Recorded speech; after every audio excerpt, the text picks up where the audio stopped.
Going into this weekend, I had a few things on my MotoGP wish list. I mean, what did I want to see out of the Spanish Grand Prix?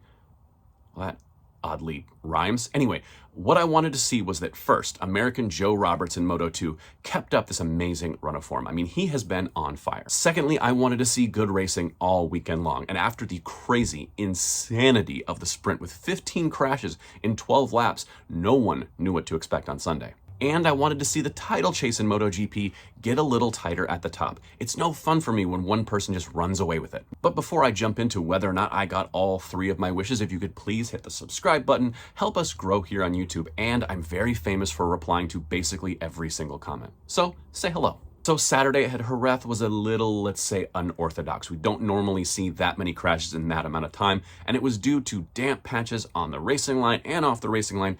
Any mistake the riders made, they paid for it dearly. But I don't buy that the race should have been red flagged. I mean, there were 10 riders out there riding very, very fast that managed to not crash. Jorge Martin didn't crash, Pedro Acosta didn't crash, Fabio Quartararo didn't crash, Dani Pedrosa didn't crash. The riders that did were pushing too hard for the conditions. I know it was tricky. I'm not out there. I can say what I want. I'm behind the camera, nice and safe and sound. But to say the track was unsafe and should have been red flagged and the sprint should have never happened, honestly, I think it's just an excuse for the sprint haters out there to just continue to hate. So continue to hate all you want. It's fine.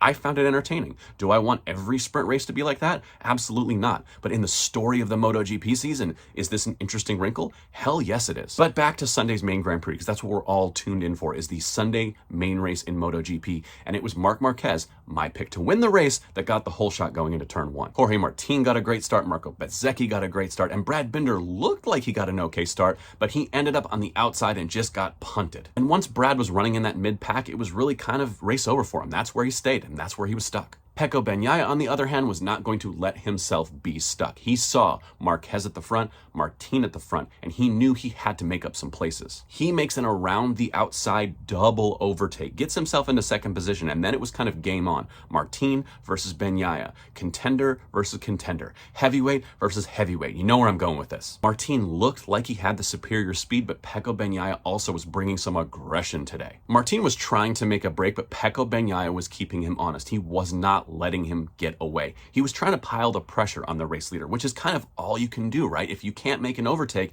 you at least have to stay close. Let the guy know you're there. And whether it was that pressure or just a mistake from Martin, he runs a little bit wide, he loses the front, and game over, he's out of the race. Now we have Pecco Bagnaia versus Marc Marquez versus Marco Bezzecchi, and the two that had the pace, no one could stick with them, was Marquez and Bagnaia.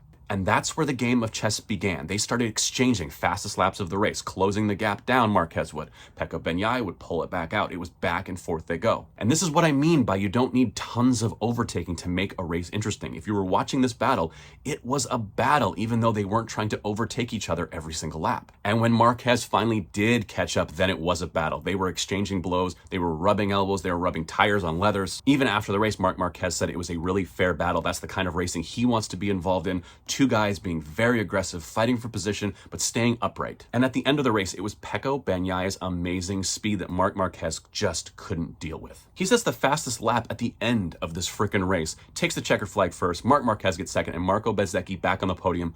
Awesome to see. And further down the order, Alex Marquez has a pretty good day, finishes fourth, Enea Bastianini salvages a fifth place, and Brad Binder comes home in sixth. But with Jorge Martin crashing out of the race, I not only get my second wish of having it be a fantastic race, I get my third wish of having the title chase clamp down. I think it's only like 33 points separate the top 7 riders in the championship now.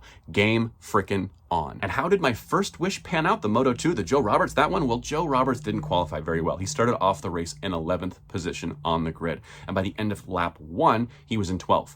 And that's when things started to change. Joe starts to reel off fastest lap after fastest lap. He's running a better pace than the leader, Firmin Albuquerque. We saw Joe cut through half of the Moto2 field to get intention for the podium. And once he was there, he wasn't done. He passes championship leader Sergio Garcia. He passes Manu Gonzalez. He gets himself into second place to be on the podium for the third straight week in a row. That also means that Joe Roberts is the first American since Nicky Hayden to get 3 consecutive podiums at the Grand Prix level. He's also the first American since Nicky Hayden to lead the championship.